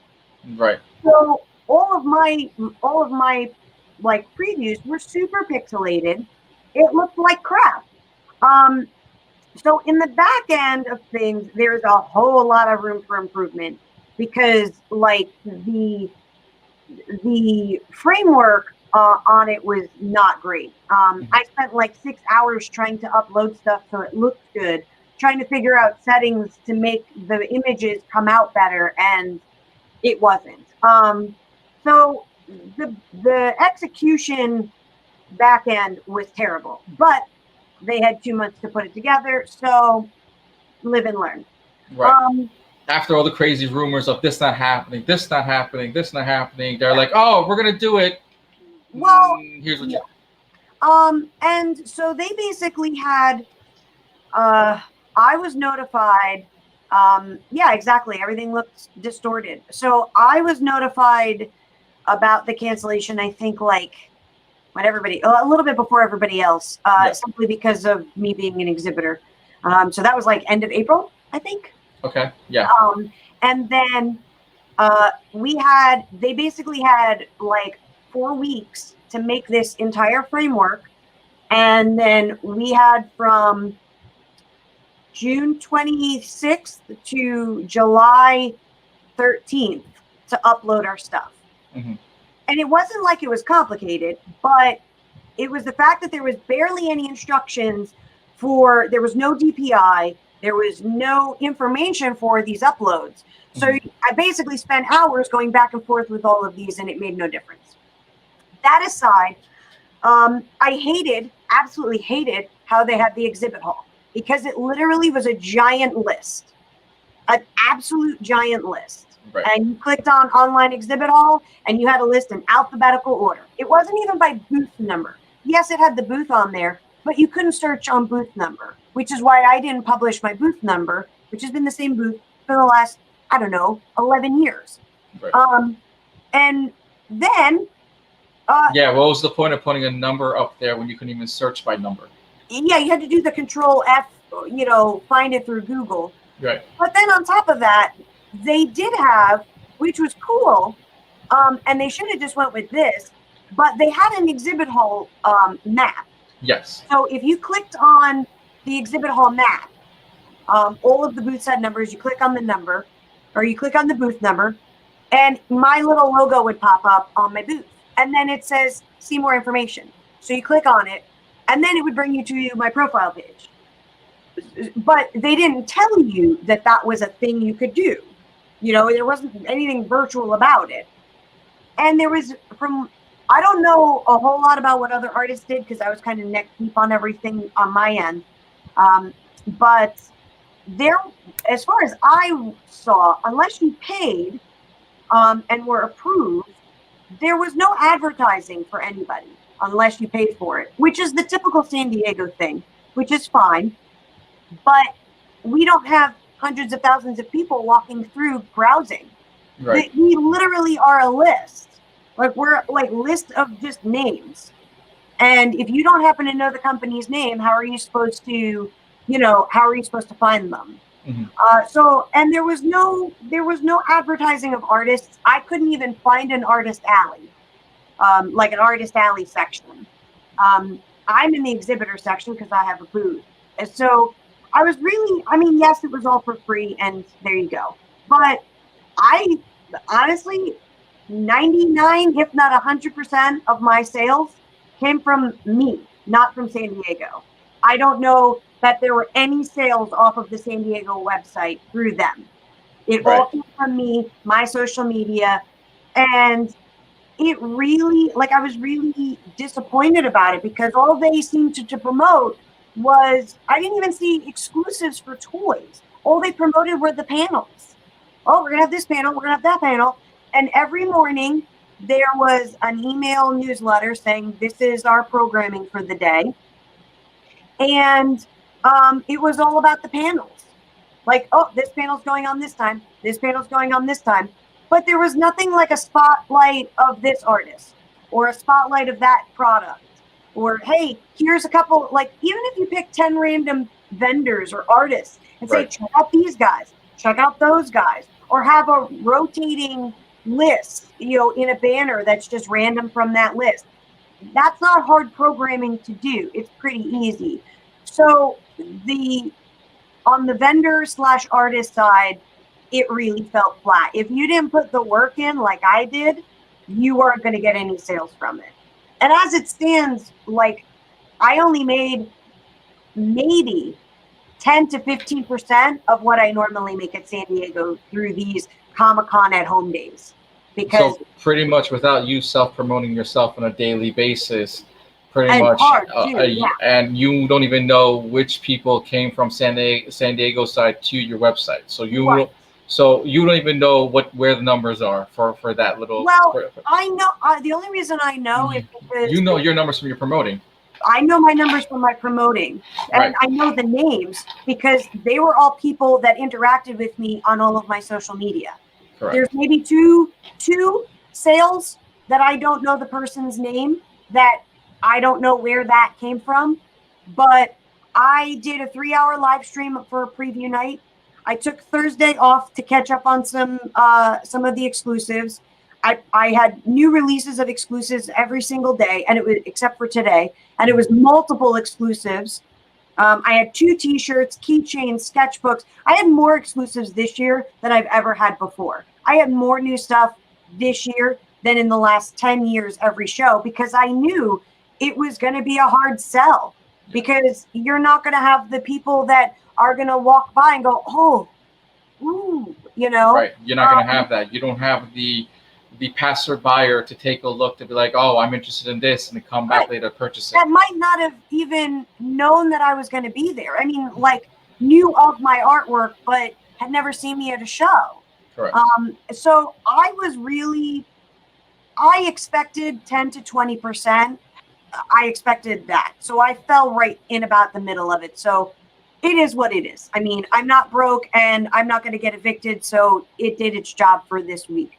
But overall, I was really, as a vendor and an artist, I was really disappointed with it. Like, and I don't expect them to have done my work for me. That's not at all what I'm saying.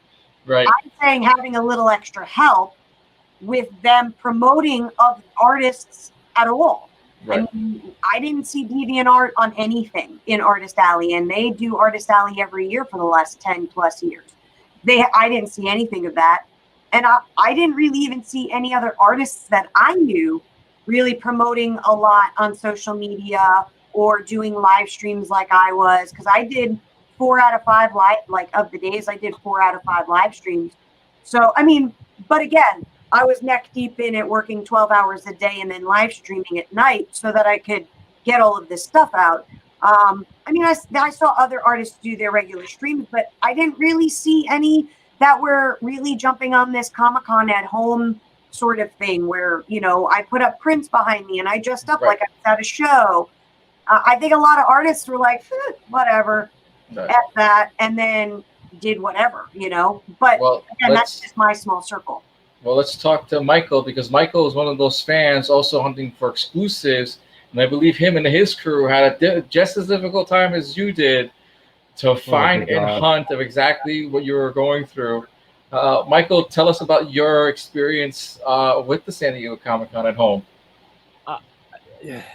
I think San Diego kind of dropped the ball on this a lot in some aspects, because they wanted to put a show on and do all this stuff, but then they didn't advertise it, I think, properly. They figured, oh, we're San Diego, we're doing an online thing, we'll do a couple of Facebook ads, blah, blah, blah, here and there, we're going to make a ton of money, you know? And I think they left it on people like Sammy and those vendors and artists. Oh, you're going to be in this, we're going to give it to you free. Hey, promote the hell out of yourself. You're like, you know, you're going to do it. Almost would be like, hey, I'm going to be at the show this weekend. Hey, come check me out. I'm at booth, blah, blah, blah. You know, I'm over here near this person or something. You can do that. This, I think they dropped the ball. I think a lot of the exclusive stuff was the similar route. Some of the sites crashed if you were looking for things, or they were out of stock. They released them too soon. They didn't have enough to fill it.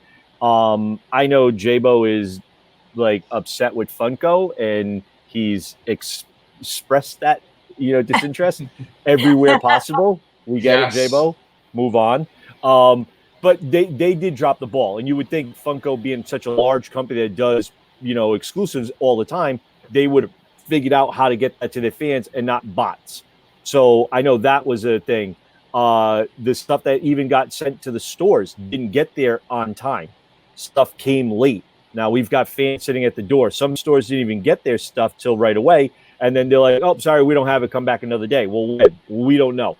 So that was a shipment issue. But I don't even think that was an issue with those. I think that could also be with what's going on right now. A lot of shipment stuff got delayed and things like that. But then GameStop had that exclusive 6-pack of the Turtles with that custom box, which looked amazing. I know you ordered one. I want to grab one myself. You know, I know you ordered a few, but hey, that got dropped. So there's some stuff that really affected it. I'd like to see what could have came out of this that maybe we could have gotten better hands on if there was actually a show, because then it wouldn't have bombarded the websites and all the bots and all the people. We could have gotten stuff, and places they dropped the ball on it big time. I don't think they were prepared for the amount of stuff that people were looking for, because we haven't had a Comic-Con all year. And San Diego is one of the largest in the world every year for new stuff. It's an industry show. Here's all the new stuff coming up. Here's everything coming up. They're dropping stuff in Hall H, Hall E. Here's all the stuff. And I think that really, messed everyone up. People sat in lines and stuff like that and couldn't get anything. Now to answer J-Bo real quick, I ordered 5, but continue, Michael. No, it affected everyone, and I'd like to see some of the new stuff coming out where they are going to pre-order stuff later on. It's going to be September, October, and stuff like that. I like what Hasbro's been doing, the Hasbro Pulse lately, with their advertising for new stuff, and they kind of did one right around, I think, San Diego, not to bite into San Diego because they did it early. Usually Hasbro does theirs on Friday. They did it on Tuesday to avoid the San Diego and not get touched.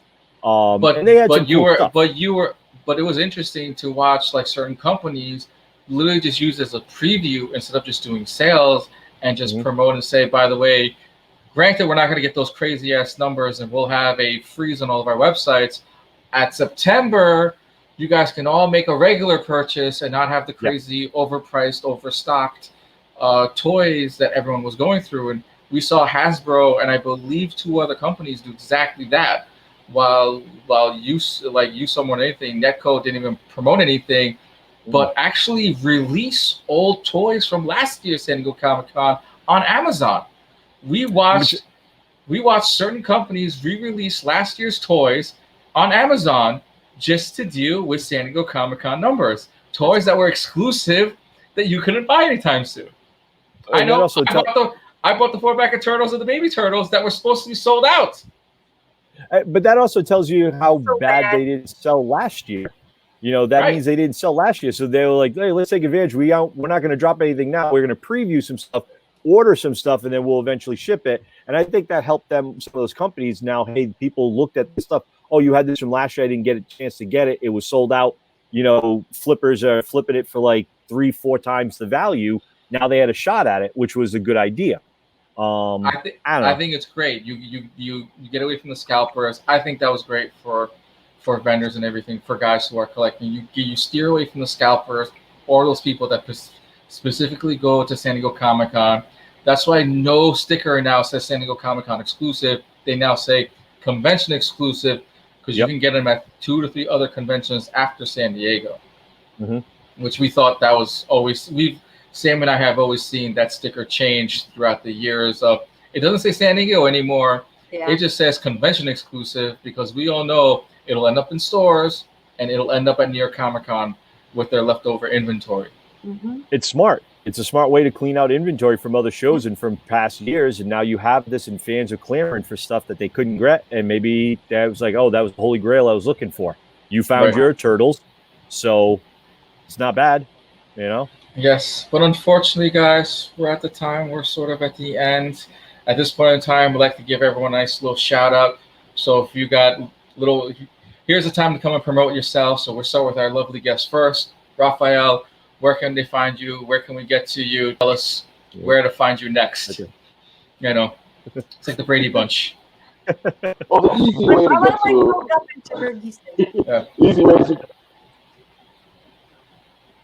go ahead, man. Easy way to get to us to look for Bitten Apple TV, of course. There goes Bitten Apple TV. And you can find us there if you just plug it into YouTube, Facebook, Instagram. You will find us. I am, of course, Written Rick Ralph. I have my own writing show with Bitten Apple, which is called Written Rid, and I do a journey where you and you become better writers. And I've been doing a live show where we write a story together. And it's been going pretty well. So far, I am on the 3rd scene. And I'm probably going to go live next week to showcase that 3rd scene, to show where we've gotten so far with the story that we've written together. And of course, I've been working with Shadow Rabbit over there. Other side. On my Hugbert stuff. Just here's my little Shadow Rabbit Hugbert. Yeah. and other things where where I'm working on to get the story together and then do a Kickstarter on my Teddy Bear superhero. Right. And of course, we always do the conventions. We cover the conventions. We talk to people. We interview people. You want us to talk about your product, to see what you're doing? Come look for us, and we will go check you out, and we'll spread the word. Because There you go. sometimes what happens is that the little guys don't get the press they need, to showcase their incredible work. And Pretty much, if you're an artist or a vendor, that everybody sees. yeah, pretty much if you're an artist and a vendor, go get interviewed by Bitten Rabbit. They are true fans of the comic book world. Speaking about an artist of the comic book world who was also interviewed by Bitten Apple TV, Sammy Castillo. You're gonna promote yourself or what? Yes. Sorry. I've got dog. I got distracted. As always, you can find me on my Wednesday live stream, 7 p.m. Eastern, painting, drawing, cursing, speaking inappropriately, telling terribly inappropriate stories, and just being ultimately myself. Co-hosted with Arash that way. But you can find all of my artwork at castillostudios.ninja. And I'm going to be leaving up my current print sale of 25% off and all of my San Diego exclusives until the end of Gen Con, which I'm doing an online convention, gaming convention next week at Gen Con until Monday. So if you didn't get to snag any of my exclusives, I am not completely sold out of things. So feel free to go spend some more money on me, because that'd be awesome. And pick up your exclusives, commissions, all of that, staying for about 2 weeks. And then I will be releasing new prints throughout the rest of the week. Michael. You can catch me on Facebook with the group that I run with Jabo. Arash is part of it. Sammy's part of it and everything. We talk all nerd. We post a lot of nerd stuff, a lot of comics, movies, video games, where you can get certain things to buy, all the San Diego Comic-Con exclusives. We post videos there and stuff like that. So please come check us out. Be your own geek on Facebook. We definitely love to have you guys. Thank you for everyone for watching. My name is Zandieh. We are the Brady Bunch, and we'll see you guys all next week here on This Week in Pop Culture.